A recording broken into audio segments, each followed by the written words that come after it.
안녕하세요. 보타임의 미국 소식입니다. 11월 23일 헤드라인 뉴스를 전해드리겠습니다. 내일은 땡스기빙이라서 저희가 방송을 하지 않습니다. 미리 공지해드립니다. 보타임의 오늘의 첫 번째 소식을 전해드리겠습니다. 일론 머스크가 트위터에 많은 계정을 지금 복원하였습니다. 우파 또는 보수적인 채널, 코로나 바이러스의 잘못된 정보, 기타 잘못된 정보라고 하여 트위터에서 많은 우파 인사들이 퇴출을 당하였습니다.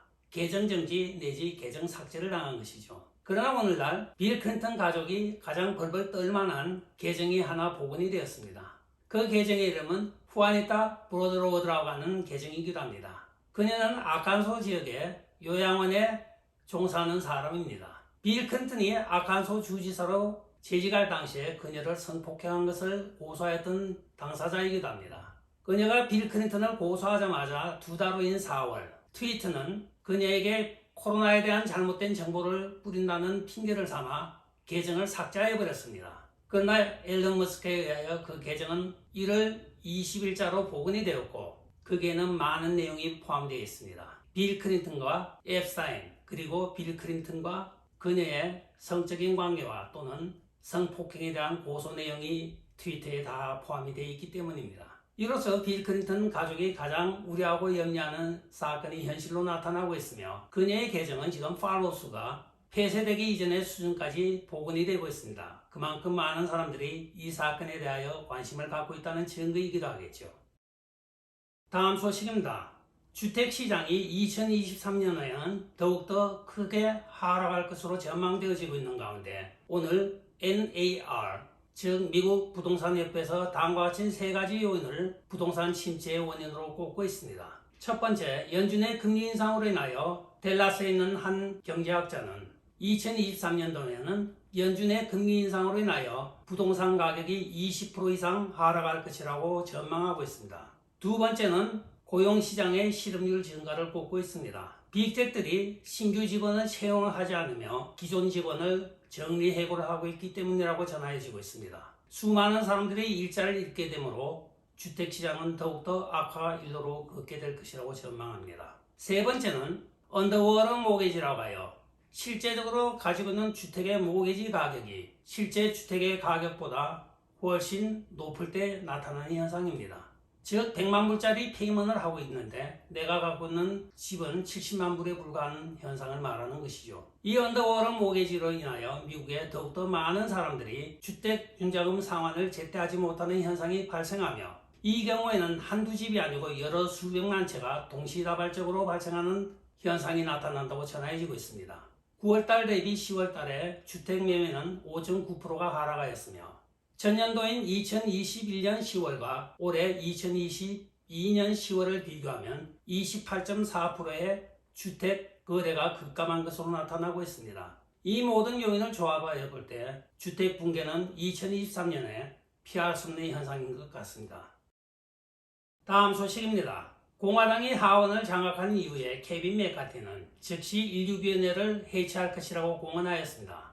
그러나 오늘 플로리다 하원 의원인 맥 게이츠 의원은 다른 의견을 지금 내놓고 있습니다. 맥 게이츠 의원에 따르면 인류위원회를 해체할 것이 아니고 민주당이 똑같이 했던 방식대로 우리가 다수당이므로 많은 의원을 차지한 다음 반대를 한다 할지라도 14,000시간 감추어진 모든 동영상을 미국 전역에 방송함으로써 국민들이 알 권리와 또한 감추어진 진실을 밝혀야 한다고 이야기를 하고 있습니다. 기존의 인류위원회가 14,000시간에 해당하는 세부 사항에 대하여 전혀 동영상을 오픈하지 않았습니다. 인류위원회의 진실을 알리기 위하여 이 위원회를 계속적으로 운영하며 14,000시간에 해당하는 지금 보도 통제를 하고 있는 모든 동영상을 국민들에게 알려 인류 사태의 진실을 알게 하는 것이 더 효과적이라고 이야기를 하고 있습니다. 케빈 맥카티보다는 차라리 맥 게이츠 의원의 방법이 더 나은 것 같습니다. 많은 국민들이 인류위원회의 진실을 지금 잘못 알고 있기 때문에 맥 게이츠 의원은 제대로 된 진실을 국민에게 알려야 한다고 이야기를 하고 있는 것입니다.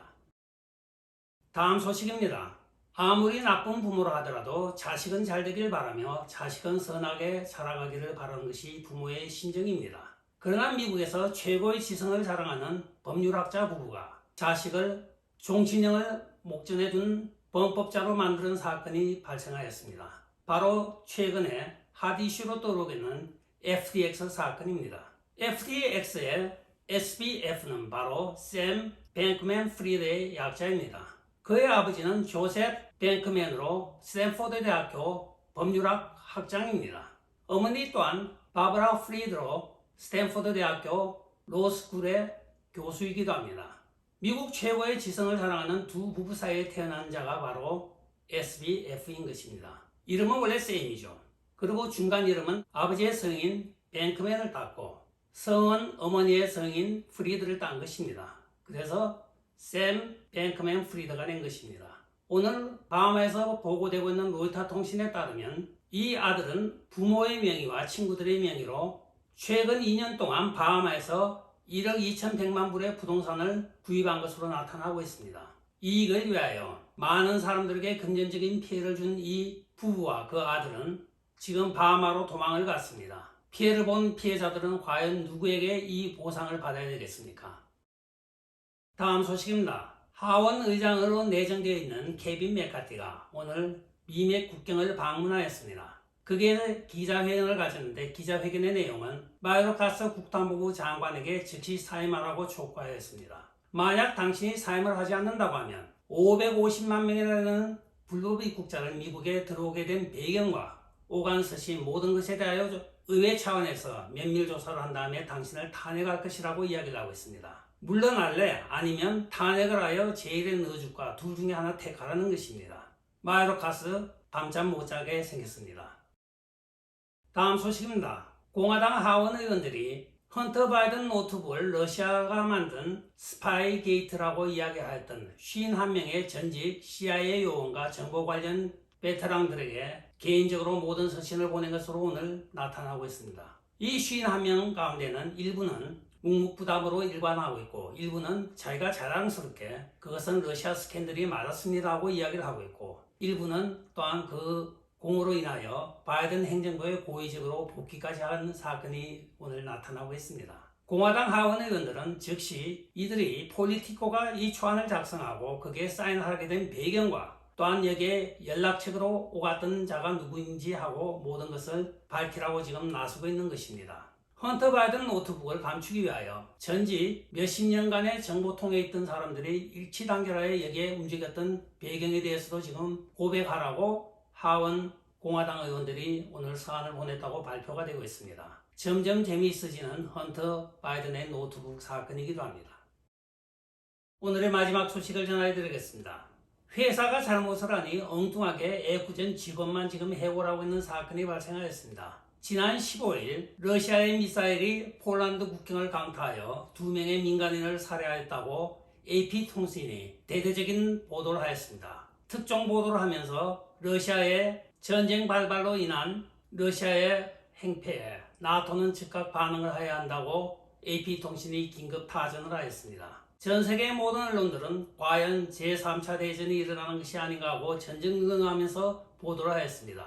그 미사일이 나중에 키예프 측에서 방공 시스템에서 오작동으로 인하여 잘못 날아가서 폴란드에 떨어진 것으로 판명됨에 따라 AP통신은 전 세계적으로 허위 보도에 비난에 직면하였습니다. 여기에 AP통신이 빠져나간 방법으로는 바로 특보를 하였던 그 기자를 오늘 해고한 것으로 밝혀졌습니다.